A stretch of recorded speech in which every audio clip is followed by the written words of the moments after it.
So I'm going to start then with Kasia Blake from Handford Hall Primary School in Ipswich. Kasia, over to you. Stop sharing. Thank you. Hello, everyone. I'm Kasia Blake. I'm a head teacher at Handford Hall Primary School. I've been head teacher since 2011 in a very diverse, multicultural urban school in Ipswich. We are actually a feeder school to our colleagues at Westbourne. So Maria is my governor, but she also is working in the school that majority of our children go to.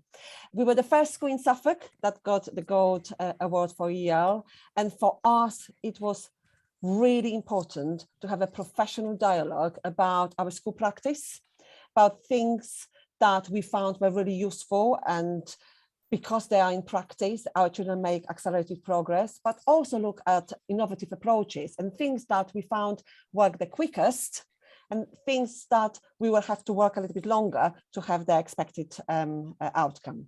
So I'm going to share a screen with you. I've got myself a timer, so I'm going to be talking to you hopefully for 15 minutes. If you get bored with my accent, my apologies. I'm Polish, so I'm EL through as well. I'm very proud, and I do understand how EL learners learn and what barriers they have got. So let me just share the screen with you.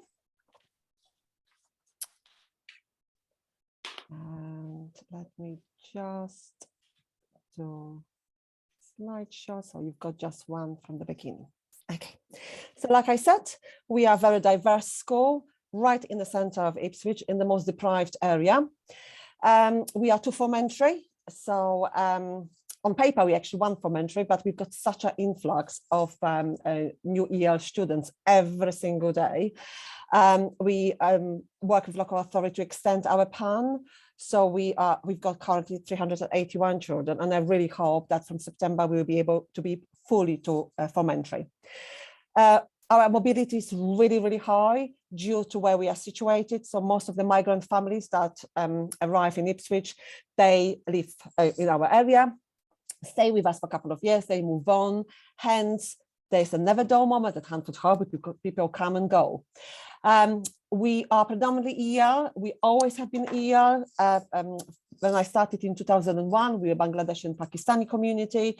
Now we have got 29 languages that our children speak, predominantly with our Romani families, which are over 30% now.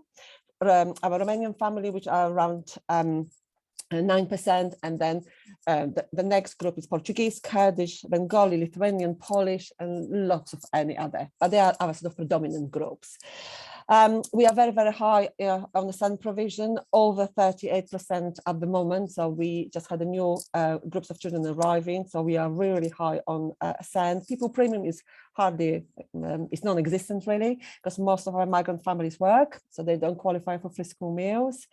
And from the point of view of EHCPs, we've got additional difficulty with our families when we work with them for the children to have educational health care plans. When we talk about EL Gold Award and things that we do at Handford Hall, the first thing needs to be said is your curriculum and people. Nothing can be done without people that buying into a concept of delivery of a curriculum. And the most important part of that is quality first teaching. You at your schools, you will develop your curriculum, whether there will be schemes or your own bespoke offer. For us, it needed to be a bespoke offer. We could not take a scheme and adapt it, because every single time we've done that, we would have to adapt it on a termly basis. So knowing our curriculum, our journey, how we develop curriculum throughout was really important to understand that we are delivering the curriculum, national curriculum, that meets the need of all learners. And that's what makes Handford Hall such an exciting place to be. So we are RSE school. We work extremely hard in just prior pandemic with Voice 21. Important for every single child, but particularly for EL learners to be RSE school.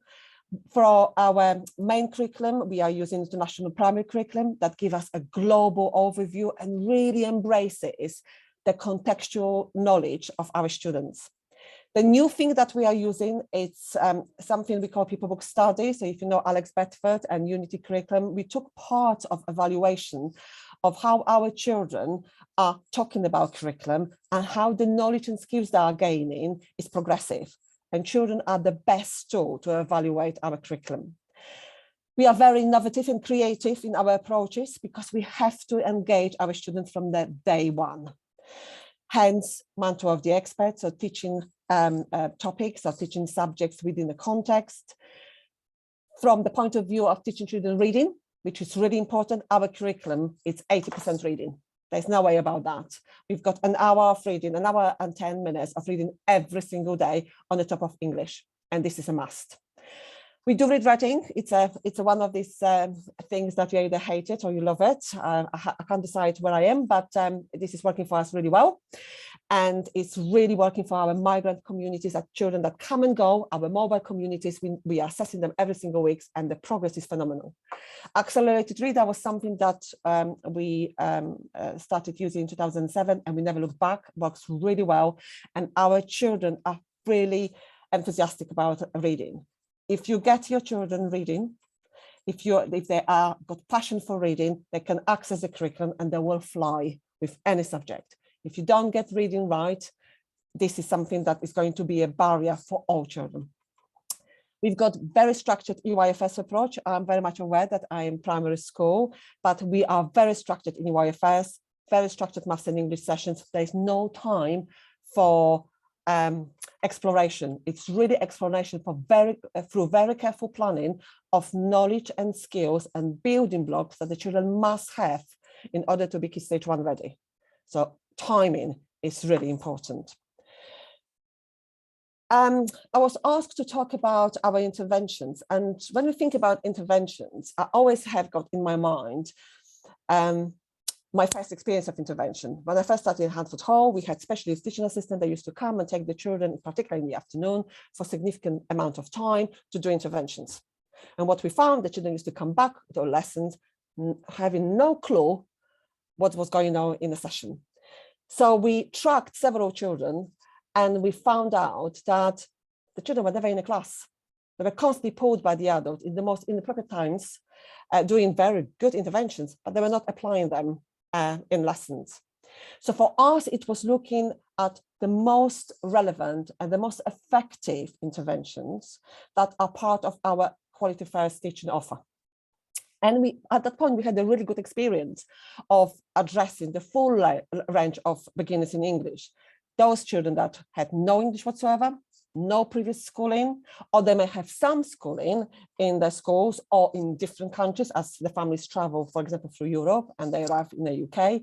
So it was really knowing well where the children are and how to motivate them to ensure that we've got them from the moment they come to our school and we can accelerate the progress that they're making in the learning. So for us, it was stripping it back, getting rid of interventions that were time consuming and were showing the least progress, and reverting back to something that we knew works really well, which is pre-teaching and overlearning.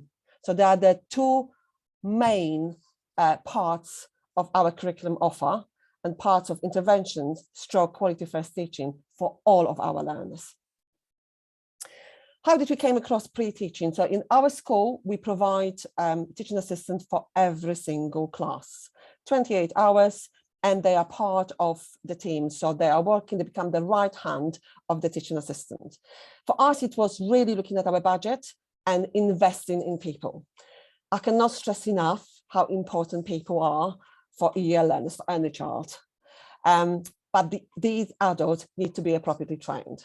And in order for them to be trained, you need to have a really sound knowledge of your curriculum, clear progression of knowledge, of skills, of vocabulary, and building blocks that are non-negotiable per subject, per year group, that the children have to acquire first before they move on. So for us, the pre-teaching was the promotion, the access, allowing children to have access to the curriculum. It was for us to activate the prior knowledge. So every single teacher and the teaching assistant are very well skilled and trained to identify key vocabulary and teach them explicitly. it is really important that our teachers are aware that the children do not acquire a new language by listening and repeating the word. They need to be teaching explicitly the language and the links in between that. For us, every single lesson is a vocabulary lesson. It could be a PE session, it could be computing, it could be art, but every single building block to ensure that our children are cognitively challenged needs to be very carefully planned out and planned progressively. For us, with the pre-teaching, it was spending time with our teaching assistants that do the most of their pre-teaching, anticipating language demands, ensuring that we are teaching to the age appropriate, not to the skills of the child that is entering the school. So really scaffolding teaching to the age appropriate, and then scaffolding with the interventions, with overlearning the gaps. So for us, language structures, which I'm sure some of you will remember Tower Hamlets, like they produce a progression of language structures, which is still a very valuable resource. But our school, Voice 21, developed that even further with sentence stems to ensure that the children understand the way the language is constructed and the expectations per subject and per particular area or genre, the expectations of it. For us, it was providing models of the language that the child will be expected to use, planning very carefully across the whole curriculum, speaking and listening activities. And the one thing that we must never forget, it's modeling and rehearsing. And that's where your teachers, your staff are so important. Modeling at all times and allowing children time to rehearse. So in our school, we've got obviously class teachers that do their pre-teaching and the teaching assistants in the afternoons, and it's very fluid. The frequency, as quickly as possible. The length, maximum 10-15 minutes. So it's really quick introduction either to a topic or to a new concept that allows the children to have a step up. So when the lesson is delivered the following day or the following week, they start at the appropriate level and are able to acquire new knowledge and skills and feel part of the lesson. So it's a proper inclusiveness in practice. For us, it was development of the vocabulary acquisition with the pre-teaching. So a lot of time and training was spent with teachers in our CPD sessions, our weekly staff meetings, and the same training was provided for our teaching assistants. We realized that sometimes for the children, ER children in particular, they will have a cognitive overload from different subjects. So it's really looking at the progression of vocabulary per subject and having these non-negotiables, blocks of vocabulary that will allow the children to access the curriculum and progress with the learning. So it's looking at making connections. And I had used the word offset, but the one thing they got right, it's about making connections. The children have to make connections with vocabulary, and we need to make sure that the connections are right. And the time needs to be given to the curriculum to allow the children to make these connections and then look at the misconceptions. Because as soon as the children will have a minimum of 100 of sight vocabulary in English, they will be making connections, but they will be brave and they will be risk-taking. But there is a risk with that if we do not identify the misconceptions from the start. And that's particularly in the subjects like science, like geography, like computing, using the appropriate language that they are able to communicate in that particular field. So that's an example of overlearning session that teaching assistant will be having with a child. Overlearning is immediate. So the way the curriculum is structured, the teaching assistants are with the class teacher throughout the whole day, and they can pick up on misconceptions here and there and address them immediately. So there is that importance of closing the loop and clarification of any misconceptions that children may have during the lesson. Most of the overlearning is happening by class teaching assistants, but all our senior leaders, including myself, we were on hands as well. So I support Year 6 class, my deputy head supports Year 5 and 4s, and my assistant head supports Key Stage 1. It's really important that we are hands-on and we understand what is happening in our school and how the children are progressing within that. Within overlearning, it is focused on non-negotiable knowledge and skills per lesson. So if we did the pre-teaching right, hopefully there will be less misconceptions in the lesson, but there will be some.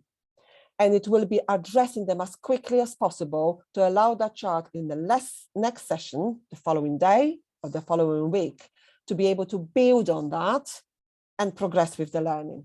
And again, the overlearning is 10-15 minutes by the teaching assistant, very carefully planned so that our afternoons are really fluid. That's why it works for the teaching assistant to be assigned to a class teacher, because that teaching assistant knows the children inside out, knows exactly what the misconceptions are, it knows exactly how the children performed in the lesson and what needs to be addressed immediately to allow that child the following day or the following week to move with the learning.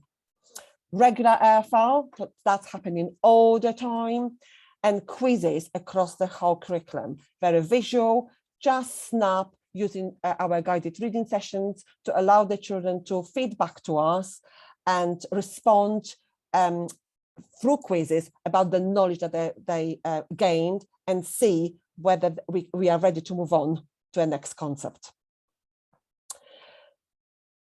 Within that, there is a feedback that you provide to the children. So you do a lot of feedback orally. So you're modeling language, you have discussions with the children. We also need to be teaching our children, young children, independence and resilience. So our marking policy is very clear. It's a very clear learning objective, very clear steps to success that are differentiated and explained to the children. And then the expectation, what is happening in the session. So the examples you've got in here, this is example of Year 5 child that came to us in the summer term with no English. And by January of Year 5 was able to access fully the whole curriculum. Because the scaffolds that we have provided and overlearning and pre-teaching that took place in Year 4 and at the beginning of Year 5 allowed that child to have the building blocks and move with the learning as quickly as possible.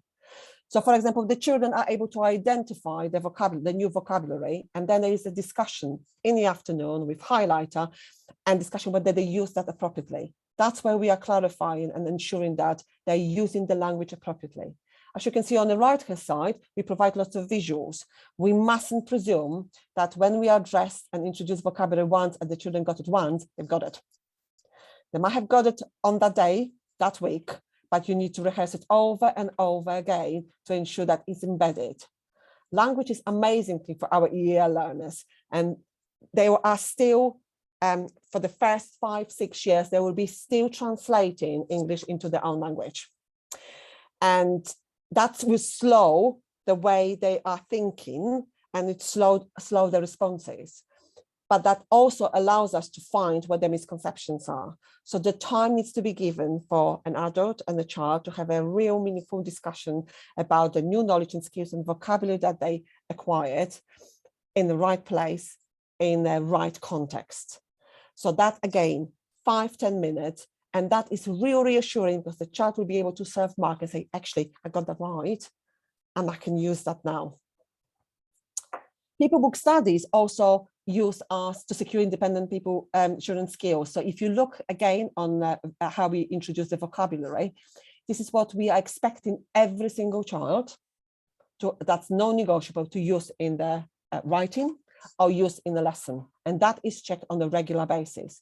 Again, we wouldn't be able to do that if the teaching assistant and teacher didn't plan really carefully their pre-teaching activities to allow the children to shine and participate and be part of the learning happening in the classroom every single day. Within that, you have got as well your classroom environment, and you will have your own things within the classes. It is important that the classroom environment is vocabulary friendly for the children. And we all know that the things are developing in education, and for the past 5 years, we're all experiencing the way working walls are working. And what we found, the working walls are great if they're really meaningful and they really are aid for the children. If they are just used as a lovely display and never referred to, not enjoying them. Our children actively using working walls because they support the learning, making them independent. If you would come to our school, you would not see children relying on adults. They want to do things on their own. We are utilizing our adults to provide the children with tools to be able to support their resilience and independent skills. So there is not an adult assigned to a child or a group of children. If the teaching assistant is supporting the children with the class, we'll be working with a variety of children because there will be a different focus. But our displays supporting the children with their language and with the new knowledge and skills that they're acquiring in our sessions. So for example, in English, really meaningful, relevant to the text or genre, really specific. And for our EEL learners, what we found, you need to show them the end product. You need to show them what they're aspiring to, what potential biography, suspense story, a formal letter looks like. For EEL learners, they're also visual, so they need to be able to see what they're aiming at. For maths, it's concrete knowledge and skills that are able to apply throughout. And that is obviously covered through pre-teaching overlearning, but your working walls are similar to all the children at all times. Very interestingly, our year 5 and 6 children, particularly in maths, they don't want working walls. They want methods, and they want that stay there for longer, because by that time they've got knowledge and skills and they just want to remind themselves, okay, so how do I convert mixed numbers into improper fractions? How do I do factors? How do I do algebra? Let me just have a look. That's what it is. It's just a prompt for them to be able to do that. We are listening to our children. They tell us what supports their learning. So you've got examples of our working walls modeled by teachers all the time. Our expectations, model language, model tenses, model vocabulary, age appropriate for that particular year group. If we are spending an hour and 10 minutes on reading, the children must love reading, must be enthusiastic, but we need to recognize that as well within our displays that support the children and become a drive.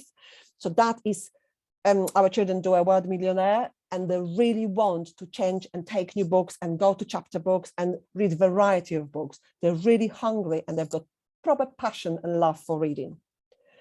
You could see that across that, for example, our Key Stage 1 displays.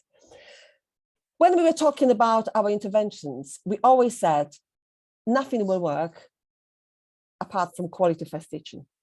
When you've got teachers that buying into the way you teach in your school, the way you deliver the curriculum, the children will have the best possible time to narrow the gaps, learn English, and have access to the curriculum. And these aspects are really important. Building on the previous experience, when the children come to us, we've got very clear induction process and assessments on entry to know exactly where they are. And the first thing we say to these children when they come to us, I know you've got a fabulous spark in you, you need to show us. And these children know from the moment they come to us, they're valued. And we know that where they are, before they start coming to our school and going to classes, their transition needs to be as smooth as possible to ensure that they are hungry for learning and they want to be in school when they feel part of it from day one. So if you look at the left-hand side, so you've got building on previous experience, activating prior knowledge, using bilingual strategies, not forgetting that it's so important for them to be able to express themselves in their own language, creating shared experiences, and then obviously ensuring that the context and the curriculum represents the children that you have got. So it's that bespoke offer. And then scaffolding language and providing that differentiation and your interventions like pre-teaching and overlearning that supports every single learner in your school. So for us, if I would say what makes the biggest difference is addressing the social and emotional development, having your really understanding where the children are coming from and having really clear assessment on entry and really clear expectations to the parent and to a child, and knowing what child is able to do, not focusing on what they can do, what they can do, and really holding on to it. Then looking at cognitive development, so making sure that the curriculum is still meeting the needs of all the learners. Then looking at the language and the prior knowledge, because when you get that right, you will get the attainment. When you get the attainment, the progress will be phenomenal. For us, Sorry, Kasia, can I just sure, ask you to bring it to a close? yes, Because we're put it about 10 here. minutes over. It's fascinating, but we really want to hear from the others as well. I put in here in order, and you will have that PowerPoint, the things that work for overlearning and pre-teaching the best. So activities that really support the children's learning and clarify the misconceptions. So matching, labeling, sorting, annotating, classifying across all the curriculum. And not forgetting, always asking open questions for all the learners in your interventions. Never close questions. Our learners are clever and they want to learn. By asking them open questions, you cognitively challenge them all the time. Time given for rehearsals all the time, making sure that the children have got time to rehearse. Simple things, don't print things off, use whiteboards. Really fabulous tool to be able to do that for overlearning and pre-teaching. Thinking time for all. Model speaking and listening at all time and corrector. Writing frame with the people book study and frames. Word taxonomy, really build. EL learners really understand words and want to learn about them. Model writing. And you've got more things in here. That's it. I'm done. Thank you very much. Thank you very much. We'll come back to you later and hear more.